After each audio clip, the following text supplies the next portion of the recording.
वन्य जीव संरक्षण के इतिहास में आज एक और नया अध्याय जुड़ने जा रहा है। दक्षिण अफ्रीका से 7 नर और 5 मादा सहित 12 चीतों को भारत लाया जा रहा है। चीता परियोजना के प्रमुख SP यादव ने बताया है कि ग्लोब मास्टर C-17 विमान 12 चीतों को लेकर भारत के लिए उड़ान भर चुका है। विमान ग्वालियर एयरपोर्ट पर लैंड करेगा। विमान की लैंडिंग के वक्त मध्य प्रदेश के मुख्यमंत्री शिवराज सिंह चौहान और केंद्रीय पर्यावरण मंत्री भूपेंद्र यादव ग्वालियर एयरपोर्ट पर मौजूद रहेंगे। और कुनो से आदित्य श्रीवास्तव हमारे सहयोगी जो हमारे साथ जुड़ रहे हैं। आदित्य का रुख करते हैं। आदित्य, साफ तौर पर क्योंकि हमने देखा था इससे पहले नमीबिया और अब एक बार फिर से एक बड़ी पहल यहां पर नजर आती हुई दिख रही है। साफ तौर पर किस तरह की जो प्रतिक्रियाएं हैं वो निकलकर सामने आ रही हैं, क्योंकि आज 12 चीते इस बेड़े में शामिल हो जाएंगे।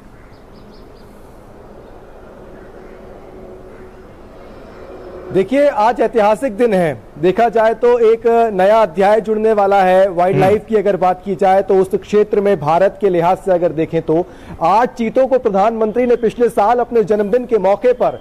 मध्य प्रदेश के कूनो अभ्यारण्य में छोड़ा था और अब 12 चीते जो है वो दक्षिण अफ्रीका से पहुंच रहे हैं भारत की धरती पर। ग्वालियर में सुबह 10 बजे की अगर बात की जाए तो C-17 जो है वो उतरेगा और वहां पर 12 चीते जो दक्षिण अफ्रीका से कल रात को उड़े हैं, कल रात को वहां से विमान से निकले हैं 8 बजे, वो पहुंचेंगे और मध्य प्रदेश के मुख्यमंत्री और केंद्रीय कृषि मंत्री वहां पर मौजूद होंगे। केंद्रीय वन पर्यावरण मंत्री भी वहां पर मौजूद होंगे और उसके बाद एक विशेष हेलीकॉप्टर से, वायुसेना के एक विशेष हेलीकॉप्टर से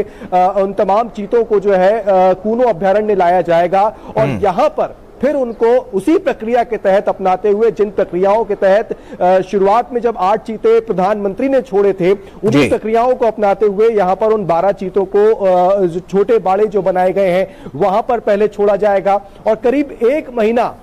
वो तमाम चीते जो है वो अलग अलग उन बाड़ों में रहेंगे और 1 महीना क्वारंटाइन रहने के बाद उन पर पहले तो पूरी नजर रखी जाएगी। ना सिर्फ भारत में, ना सिर्फ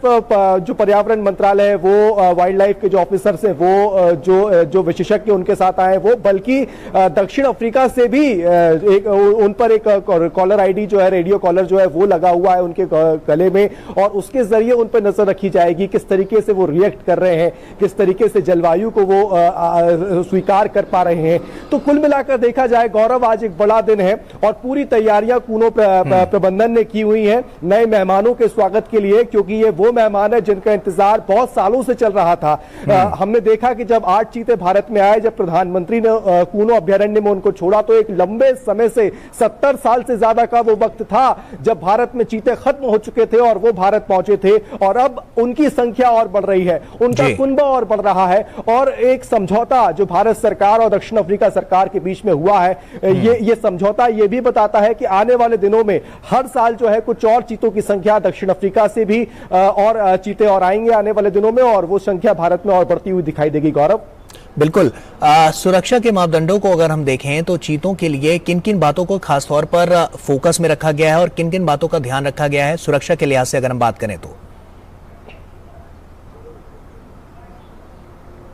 गौरव, सबसे पहले तो हमें समझना पड़ेगा कि कूनो अभ्यारण्य को ही क्यों चुना गया। कूनो अभ्यारण्य की जलवायु की बात की जाए, यहाँ के पूरे कोर एरिया की बात की जाए, बफर जोन की बात की जाए, ये बहुत मंथन के बाद, बहुत रिसर्च के बाद ये पाया गया कि कूनो अभ्यारण्य ही देश में एक ऐसा अभ्यारण्य फिलहाल नजर आ रहा था जहां पर इन चीतों को रखने के लिए एक बहुत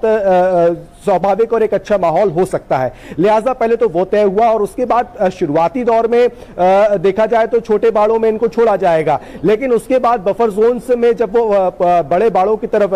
1 महीने के बाद छोड़े जाएंगे तो पूरे जोन की अगर बात की जाए, जो पूरा क्षेत्रफल है कूनो अभ्यारण्य का, वहां तो सिक्योरिटीज होती है। उसके अलावा चीता मित्र बनाए गए हैं। हमने देखा था प्रधानमंत्री ने उस दौर में भी चीता मित्रों से संवाद किया था और वो चीता मित्र रक्षा करेंगे चीतों की, लोगों को जागरूक करेंगे कि किस तरीके से वो रिएक्ट करता है। एक नया मेहमान जब भारत में आया है, हमारे अभ्यारण्य में आया है, तो किस तरीके से वो रिएक्ट करता है और हमारी जिम्मेदारी क्या हो जाती है। लिहाजा आज भी ये देखा जाएगा गया, जब 12 चीते यहाँ पहुंचेंगे तो मुख्यमंत्री, वन पर्यावरण मंत्री और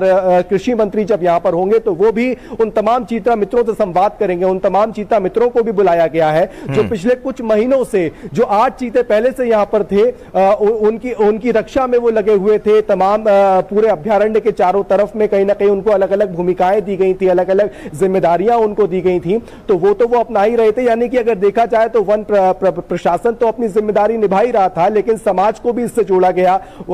चीता मित्रों को इससे जोड़ा गया, और वो चीता मित्र भी कहीं ना कहीं एक बहुत बड़ी भूमिका गौरव इसोर निभा रहे थे और आगे भी वो यही काम करेंगे। लिहाजा उसको लेकर ये संवाद आज एक होगा भी जब चीते यहां पर पहुंचेंगे। बिल्कुल